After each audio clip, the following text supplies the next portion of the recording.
belíssima da palestra. Eu diria que eu vim aqui para ser um ouvinte, e aí acabei sendo convidado para participar ontem dessa mesa. Isso, para mim, constrangedor diante do que foi dito, falado, e não só pelo que foi dito, falado, mas pelo que é feito, pelo que vocês fazem. Médicos são tomadores de decisão. A gente discute sempre com vocês. E aqui vocês viram médicos tomando decisões clínicas, decisões cirúrgicas, e que certamente vocês terão que tomar. Parabéns também aos organizadores, obviamente, da indústria e os organizadores propriamente dito, né, o Zog, o pessoal da Liga, e aos garotos que estão aqui, os alunos, muitos de vocês aqui não são da Liga e estão aqui a essa hora, obviamente, ouvindo essa discussão. Então, foi uma noite de grandes aprendizados. Para mim, pelo menos. Eu acho que nós vamos tirar daqui grandes aprendizados. Primeiro, acho que o clínico e o cirurgião devem estar sempre unidos, discutindo, conversando, eventualmente brigando, mas sempre em prol do doente. Essa é uma das grandes lições que eu tirei. Eu acabei anotando muitas coisas, gostaria de falar algumas coisas, mas essa é a grande lição. Não é? Ou seja, nós, cirurgiões, nós clínicos, eu sou clínico, claro, mas estamos sempre tentando e fazendo essa discussão ser o mais profícua possível, para que o doente possa usufruir do melhor. E lembrando sempre que a medicina hoje é menos cruenta, é algo que foi demonstrado, menos invasiva e mais cara. Está se tornando mais cara. Quando o professor Rafael Jair perguntou qual o esquema que você adotaria, eu levantei, eu segui a gente neto, porque eu sou da velha guarda, mais velho, sabendo que, obviamente, já existem vários protocolos indicando outros esquemas, e, obviamente, com cuidado ainda, e nós discutimos isso recentemente, o Bruno e eu, da disciplina, que para nós ainda é uma droga que não chegou e que ainda está, obviamente, stand-by e que nós vamos certamente usá-la. Mas uma outra grande lição dada, obviamente, nessa noite, é que nós temos que ter o hábito de pedir cultura. Cultura de pedir cultura. Ou seja, é um custo que, obviamente, se agrega, mas é um custo que pode definir 48 horas depois se o empirismo estava certo ou não, se eu mantenho o meu esquema ou não, se eu descalono ou não. E isso é fundamental em tomada de decisão em relação ao tratamento, especialmente um paciente grave. E abdômen agudo não é qualquer coisa. Nós estamos falando do abdômen agudo, e aqui nós estamos falando de abdômen agudo cirúrgico. O que é um abdômen agudo clínico? Escute. Causa de abdômen agudo clínico, causa de abdômen agudo cirúrgico, causa de abdômen agudo cirúrgico, obviamente com o paciente complicado, não complicado, com comorbidade, sem comorbidade, e naquela situação, obviamente, que em relação a quando indicar ou não tem. E aí, sepse grave, não tem discussão, choque séptico, não vai haver discussão, e, obviamente, infelizmente, quando nós chegamos naquela situação de insuficiência de múltiplos órgãos e sistemas, aí realmente. Aí, uma terceira lição para nós. Estamos aqui, a gente discute isso, mas a gente tem que ouvir, são centros que estão abordando esse assunto. Nós estamos muito na periferia e muitas vezes nós nos esquecemos disso. Temos que ouvi-los, porque, olha, 150 metros de distância de um hospital muda a microbiota. A microbiota muda. Nossa realidade, a gente conhece pouco ainda, porque nós recebemos agora, tem menos de 2 anos, o Fênix, para poder determinar melhor qual é o tipo de bactéria que nós estamos enfrentando. Se é de um perfil de multiresistência, de pan-resistência. E, infelizmente, nós hoje convivemos com os pan-resistentes em muitos desses hospitais. ABC, nós temos a Alemanha, nós temos Enterococcus B, nós temos outros bichinhos que, obviamente, estão contaminando esse nosso organismo. Eu teria outras coisas a falar, mas eu acho que, já que é uma discussão, caberia ficar falando muito tempo. Mas essas 3 lições, para vocês que são mais jovens, são fundamentais. Eu sei que há uma outra lição aqui, embutida, que é da disciplina. Essa lição eu vou, obviamente, guardá-la e, obviamente, dizer a vocês. Tem que estudar antibiótico por antibiótico, tem que estudar agente por agente, tem que conhecer agente por agente. Tem que conhecer qual é o pneumococo, tem que conhecer o estafilococcus, o enterococcus, a E. coli, a pseudomonas e blá, blá, blá. Tem que conhecer, saber quais são os, obviamente, perfis e, agora, mais, o professor já isso, o perfil de cada instituição. E já está mudando.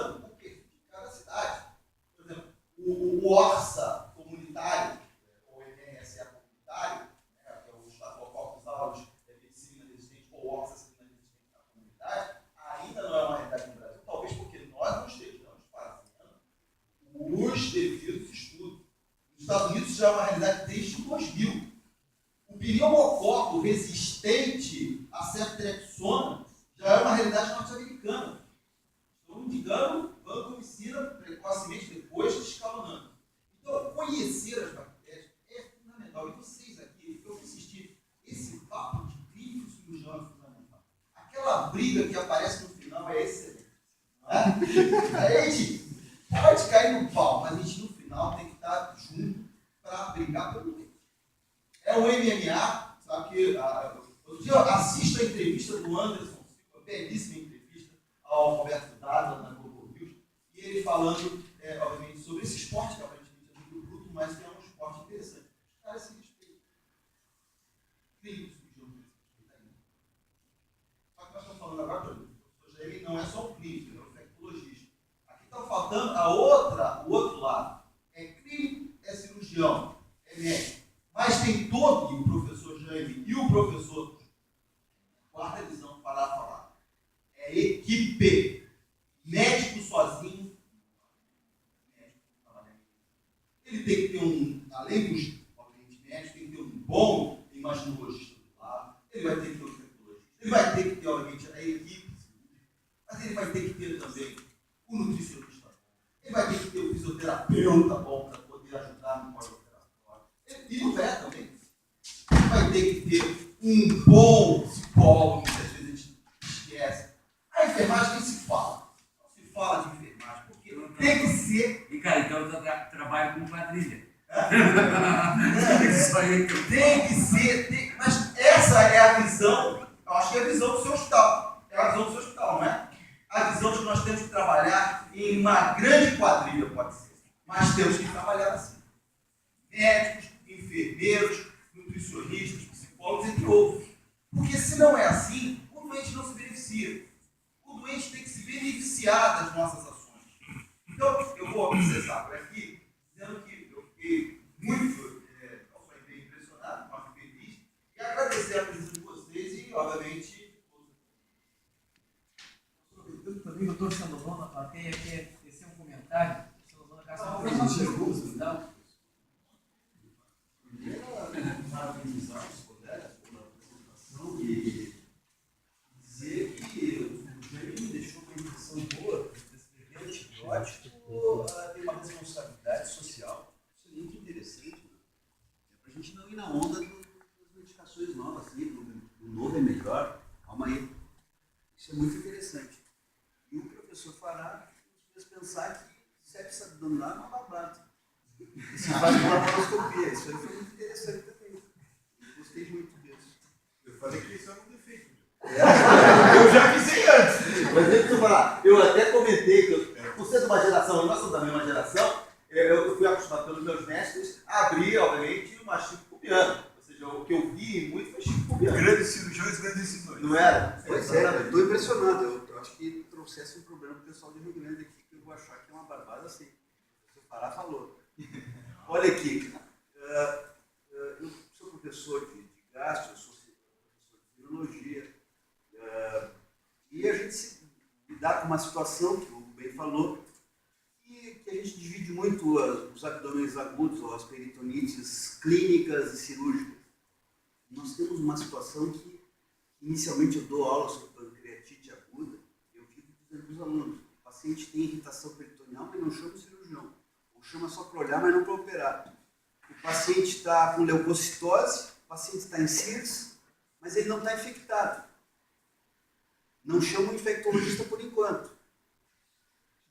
Mas chega um momento que a gente vai precisar. O infecto vai precisar do cirurgião.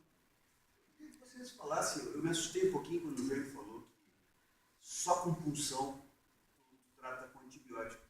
Funcionar o pâncreas não é mole, pelo menos aqui para nós é uma coisa difícil. Aí eu te pergunto, negocia antibiótico. Em que momento tu negocia antibiótico? Na pancreatite aguda? Em que momento chama o professor Pará para fazer uma laparoscopia para drenar uma necrose? A pergunta é muito pertinente, porque pancreatite, provavelmente, como disse o Pará, não é um problema de discutir hoje na intraabdominal, é extraperitoneal. Por isso que fugiu. Reto peritoneal. Reto de faculdade. Eu exagerei, realmente, eu pesei o pêndulo totalmente para o outro extremo, porque muitos de nós fomos educados a sempre pôr antibiótico na pancreatite.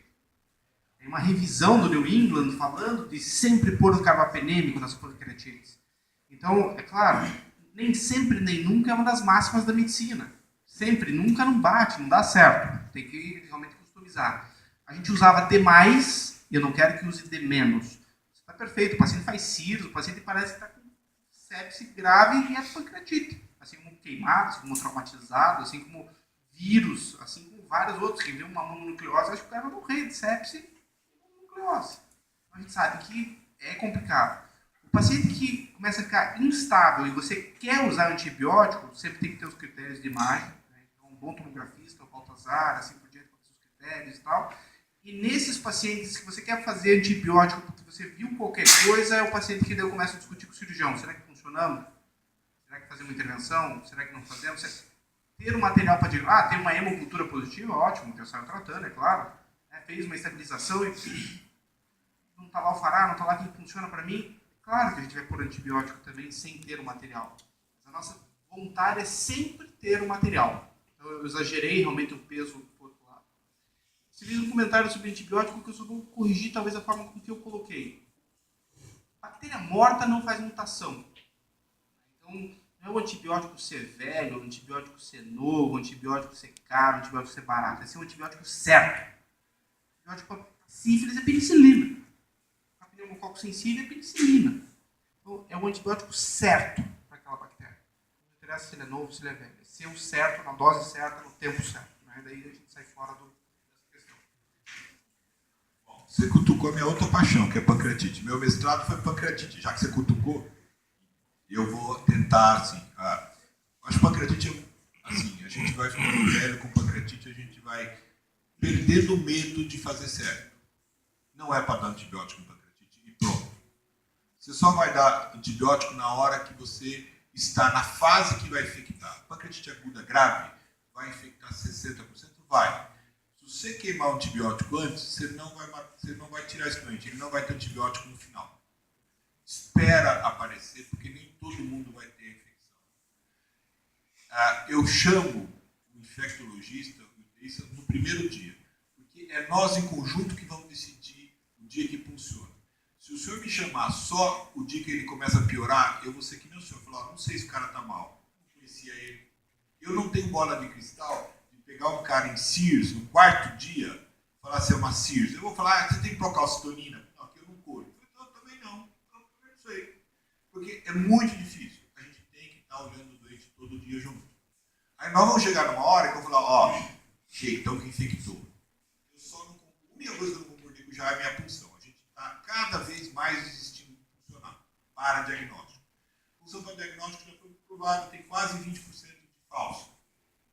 Segundo, como eu não vou usar esse antibiótico, exceto se o meu quadro sistêmico for depois de 14 dias, já tiver tudo clinicamente de infecção, aí eu vou usar e realmente aí a minha função não vai valer a pena. Então a gente está cada vez, e olha que eu tenho gente que funciona. A gente está cada vez funcionando menos e estamos cada vez dando menos antibiótico. Só existe um problema muito sério. O doente grave, eu não quero dar antibiótico, mas ele toma. Sabe por que ele toma? Porque tem uma cultura. O teísta abre doente de pancreatite e ele já dá antibiótico. Por quê? Porque o doente tem protocolo. Né? Ele chega lá e ele está em sepse. Sepse ele ganha o famoso antibiótico para sepse. Porque CIRS e sepse na pancreatite é igual. Só que o teísta na noite, prescreve. 2. Quando ele não prescreve, o doente vai para o tubo.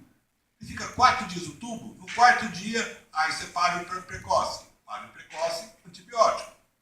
Então, eu falo que a gente tem um contrassenso. Decididamente, eu acho que a pancreatite aguda com necrose não precisa de antibiótico. Se ela não tiver infectada, eu não tenho dúvida nenhuma. A literatura não tem dúvida nenhuma. Eu tenho dúvida se a gente consegue realmente levar essa regra para a prática de todo dia no doente muito grave. Eu insisto nisso. Eu tenho 2 pancreatites agudas graves por dia internado em TI. Quarto dia, eles ganham antibiótico para. Segunda semana, eles ganham coisa. Você sabe qual a bactéria que eu tenho mais hoje em cultura de pâncreas? Cândida. Cândida. Porque a gente queima antibiótico e faz. E você sabe por que eu estou perdendo os doentes? De multiresistência. Os caras estão 70, 80 dias internados, assim, naquela sepse crônica, que morre por um bicho que eu não tenho antibiótico. Não tem mais necrose, não tem mais nada. Então, de novo, a gente tem que ter coragem de não dar antibiótico, gente. Vou tirar. É fácil, mas talvez seja mais difícil tirar.